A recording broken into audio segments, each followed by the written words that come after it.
Welcome to the Art of Interpretation. Today I'm going to give a few tips on how I tend to approach the lyrics of a song in a way that is faithful to the actual words. I'm going to use a relatively simple but truly great song as an example. The song is Far, Far Away by the 70s rock band Slade. Noddy Holder, their rhythm guitarist and lead singer, has been quoted as saying that it is his favorite Slade song. Slade were never really known for their cerebral lyrics and tended to deliberately mock language by misspelling words. This was quite noticeable on the titles of many of their hit songs in the early 70s. For example, Come On Feel the Noise, Mama We're All Crazy Now, and Goodbye to Jane. Far, Far Away, however, is a song that carries a gravity that is self-evident. Slade may have made light of the words of their own songs, but this did not mean that they could not write good lyrics. Here is the opening verse. I've seen the yellow lights go down the Mississippi. I've seen the bridges of the world and they're for real.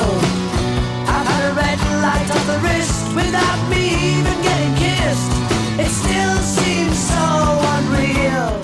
There are three basic questions that I try to answer when interpreting the lyrics of a song. Firstly, what is the song literally about, based on a simple surface reading?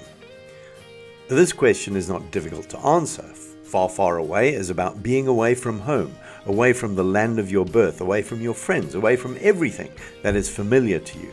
Specifically, it tells the story of the band on tour as they visit different places around the world. But the song has lyrics that are relevant to anyone who has traveled far from the place they call home. There's a simplicity to the lyrics. For example, consider the song California Dreamin' by the Mamas and the Papas, where the singer finds himself freezing in a miserable winter and longs for the sunshine he knows so well back in LA.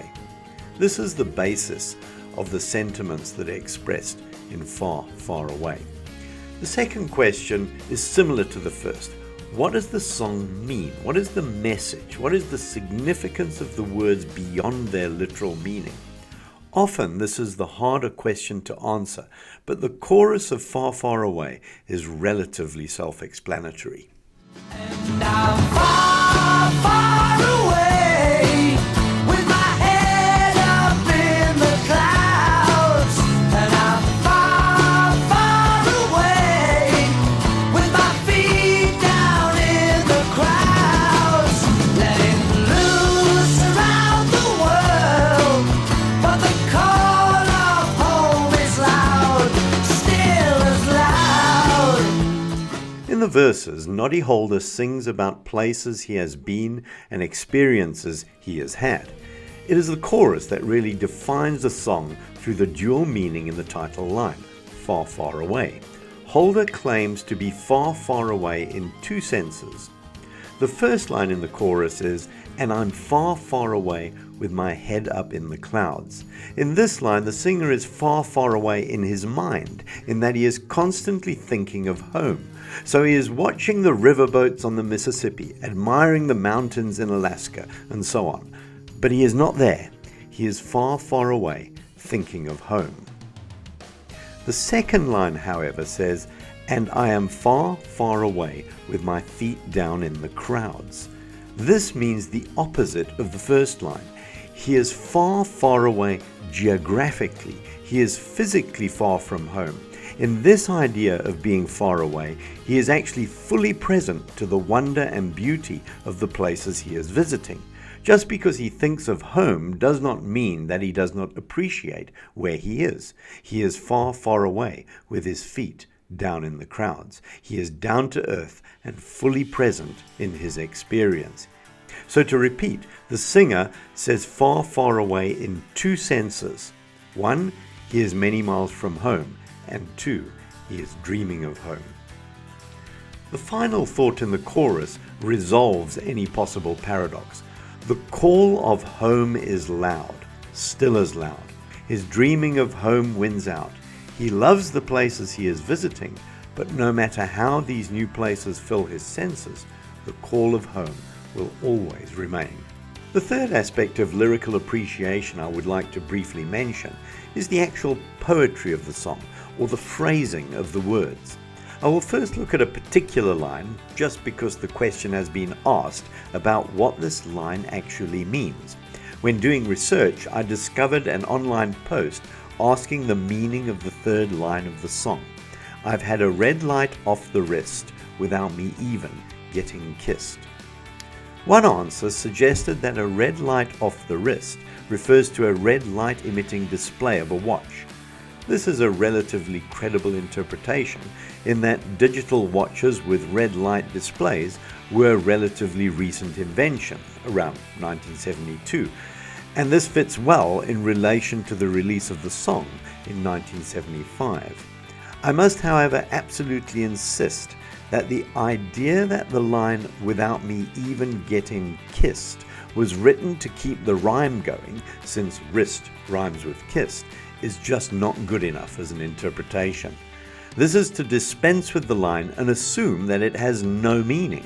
It is better to state that you do not understand the line than to argue that the lyricist was so bad that he just opted for meaninglessness to get a rhyme. Actually, I do not think the line is particularly difficult to comprehend, and it has nothing to do with digital watches. Firstly, red light refers to an advertisement given by a prostitute. Secondly, off the wrist is a colloquial expression, and its meaning is, let me say, self-evident, so just think about it. Here the singer is describing the encounter that he had in this regard. This interaction was loveless and devoid of intimacy. He didn't even get kissed. He goes so far as to say that it still seems so unreal, reiterating that it felt inauthentic and empty. Perhaps not the most romantic of lines, but it does not detract from the fundamental message of the song, that no matter where you go, no matter what you do, the call of home will still remain. Perhaps my favorite line in the song is in the second verse. I've seen the morning in the mountains of Alaska. I've seen the sunset in the east and in the west. I've sang the glory that was roaming past the hound dog singers home. It still seems for the best. There is, of course, the mention of Elvis Presley's home, which he passed by. One should recall, of course, that Graceland was no place for visitors at the time, since Elvis was still alive and living there.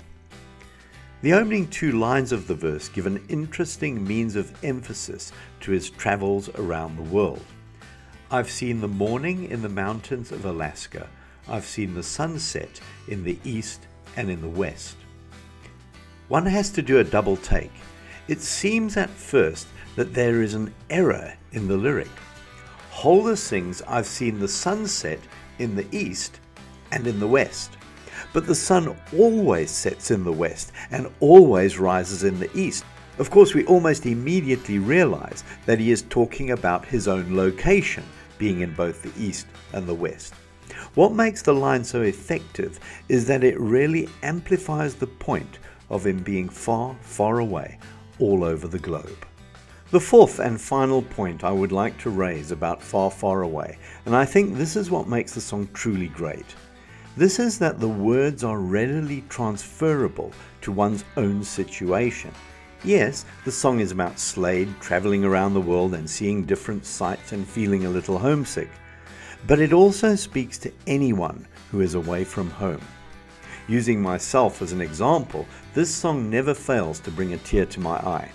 I left the place of my own birth, Grenoside, a suburb of Sheffield in Yorkshire, England, when I was 6 years old.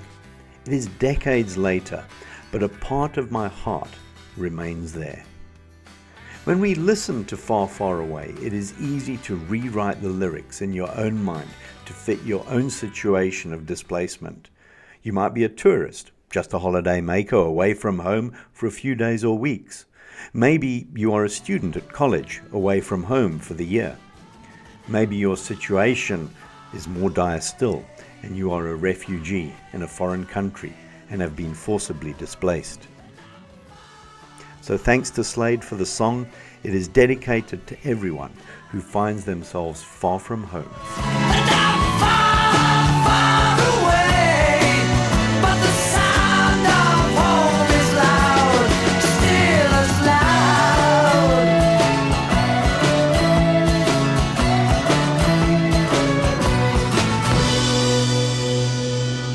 Thanks for watching, and check this clip out next. Monty Python meets Hermes. Please use the comments section below if you have any questions or song requests for interpretation. Peace and stay well.